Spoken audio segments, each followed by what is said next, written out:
The final 3 men to stand trial on charges related to a plot to kidnap Democratic Michigan Governor Gretchen Whitmer have been found not guilty on all charges.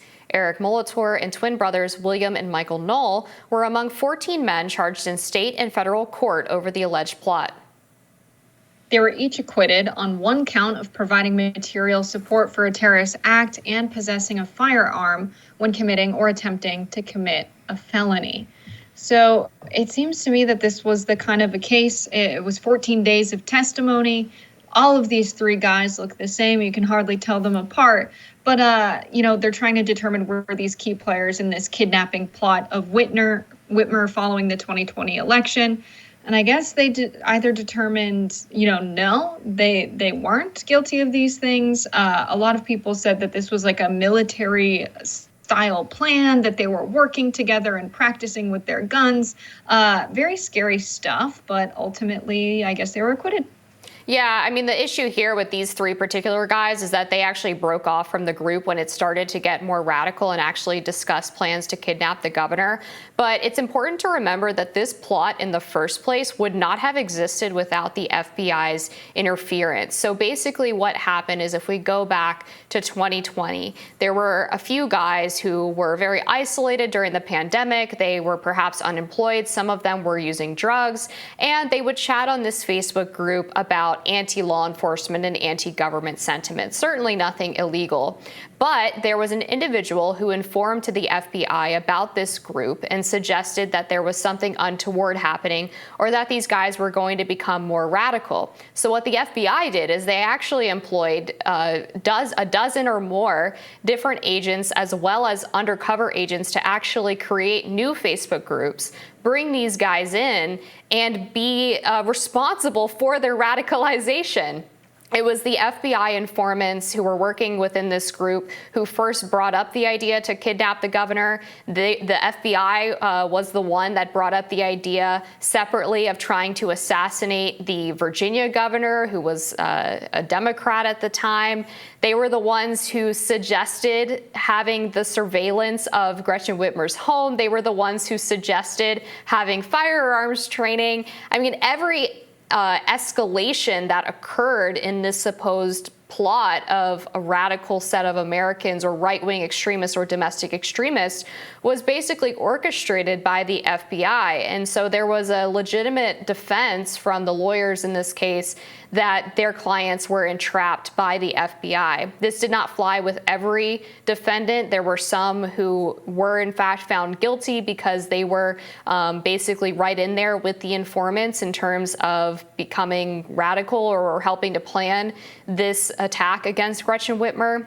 One of them was even sentenced to 16 years. But there's definitely a great case to be made for some of these lower level members of the group who were trying to get out of it. And actually, the group was set to dissolve after a few months, if not for the FBI bringing in a literal bomb expert to explain to them how they could successfully carry out explosive attacks on Whitmer's residence, that they stuck together. This should have never happened in the first place. If it weren't for the FBI's involvement, there would have been no plot to kidnap Gretchen Whitmer. Yeah, I think it's an interesting case that will have a lot of people reflecting on entrapment in general. How many times do we have cops go undercover and try and catch people who are purchasing and exchanging drugs? I mean, I'm just totally against any kind of undercover work by the police, by the FBI, by law enforcement in the United States. The way that they try and infiltrate groups that they deem to be troublesome seems to only escalate the supposed crime that's going on.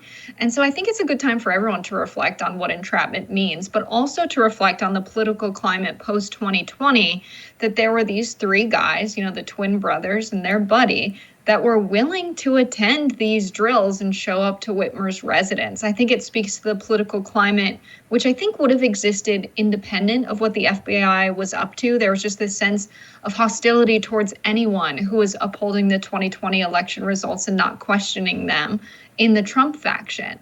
And I think that makes a lot of people very scared for democracy, myself included, because while a lot of the people, Proud Boys and these folks included, they really seem like they have some sense of remorse, some sense that the election was an actually stolen, that they shouldn't have been up to what they were up to. But I think there's also a faction of people who still believe that the electoral process in the United States isn't sound and they don't believe in it and they would like to see change happen. And I think that's scary when we think about the future of our democracy and what could happen in elections to come. My understanding is that the concerns of this particular group were not really about election fraud or interference, but were more about the pandemic restrictions that were placed on them, especially because these were individuals who were already quite isolated and lonely and who had suffered job loss and mental health issues. So I think their opposition to Gretchen Whitmer was more about the pandemic and lockdowns than it was about the 2020 election. But that being said, another part of this case that I wanted to bring up is the fact that the FBI even used a honeypot situation where they had a female agent infiltrate the group and apparently sleep with one of the members, who was one of the individuals who was described as being one of the ones who was particularly isolated. And apparently they also even worked to get these people high on drugs. So the lengths that they went to really fabricate and create this idea or this plot is pretty incredible, obviously in a negative way. I don't mean that in a positive connotation. And you're right, this brings up broader questions about what the FBI's involvement is in helping to actually breed domestic terrorism. I mean, yes, we want the FBI to be involved in stopping terroristic plots or homegrown domestic terrorists, but at what point does their involvement actually make situations more volatile? We also know in this case that Gretchen Whitmer was apparently in on this plan. She knew that these suspects were going to be coming, or defendants rather at this point, that they were going to be coming to her vacation home to conduct their surveillance routines. She was aware of the date and time that these things were going to occur. Again, it was the FBI that set the date and time. So just the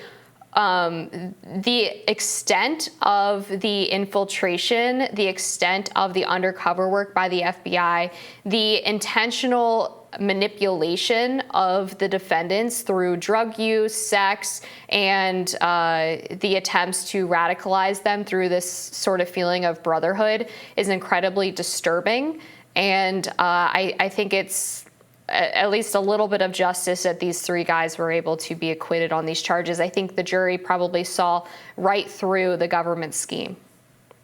Yeah, I think the FBI, on more cases than just this, has overstepped and tried to quell radical organizing in the United States. We've seen the FBI's involvement in the MOVE bombing in Philly. We've seen the FBI trying to infiltrate many groups across the country. And I think at the end of the day, if we're going to live in a country where we expect free speech and we expect people to maintain the right to organize politically, we can't have the FBI preemptively infiltrating every group that seems radical to try and quell discontent and, maintain the status quo in the United States. I don't think anybody in the US, whether they're radical or not, feels good about the FBI acting in this manner. And I really think we need some more regulation of the FBI, whether that comes from Congress, whether that comes from the executive branch, or just a demand from the people. This should be more of a central issue than I think it is in the United States. We had that, hashtag defund the FBI for quite some time, which is something that leftists have supported for a while. Should the federal government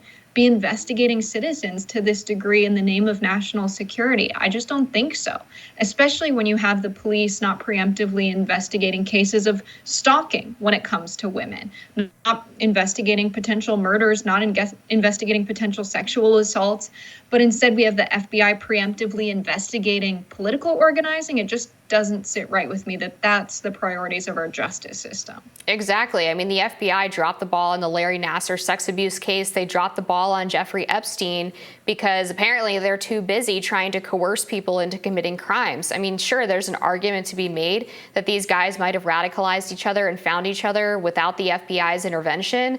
But when we're talking about informants and undercover officers, we're talking about individuals who are trained to provoke certain responses, trained in human behavior in ways that they can actually compel and coerce people into acting a certain way. And so if you have somebody who's a senior level FBI agent telling their undercover informant, here's what you need to say to this person so that they're on board with your plan, right? That's a serious problem. And that suggests that they were using intentional psyop tactics to manipulate these people, as opposed to just letting them go where they were necessarily going to go if the FBI were not involved. And that's obviously a serious problem.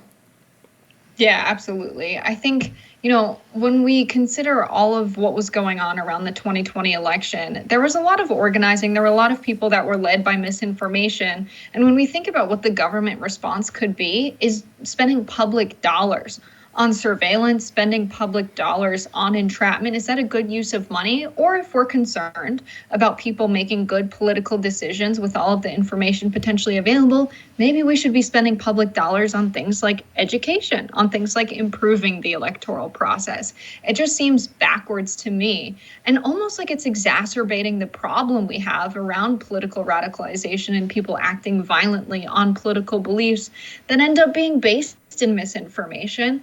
That if that's the problem we're facing, perhaps we need to address this problem at its root cause and invest in election integrity, invest in increasing voters' ability to participate in elections, and investing in public education so that we have an educated base of voters who are more willing to participate in the political process. It just feels that this punitive approach is just too little too late. You can't have the FBI infiltrating radical groups in the United States when there's a perfectly good solution on the table of addressing the problem at its root. And it seems that Congress is not interested in doing this on any policy. So it almost feels like just taking up dead space talking about it. But it's still incredibly important that we consider the problem in its whole and not just get so caught up on there are these three guys that seem on the fringes of society and seem very scary, and therefore we're going to side with government entrapment. No, we have to really think about what's going on in our society as a whole and think about these folks as individuals who are operating to the best of their abilities with the information they have and the life they've been given. I think when it comes to a system of justice, especially talking about January 6th, we can be a little bit too hard on people and lose sight of the bigger picture here. And so I think there's a better way forward than just criminalizing all of this behavior and putting them in jail. Not to mention the fact that when the government does try to combat misinformation, they end up being purveyors of misinformation themselves, whether it was the censorship of the Hunter Biden laptop story, claiming it was Russian disinformation, or pushing the Russian collusion narrative against former President Donald Trump. And that only leads to a further decline in trust in institutions when people see that the government is working hand in hand with big tech companies to censor information that ended up being accurate. We'll be back with more Rising after this.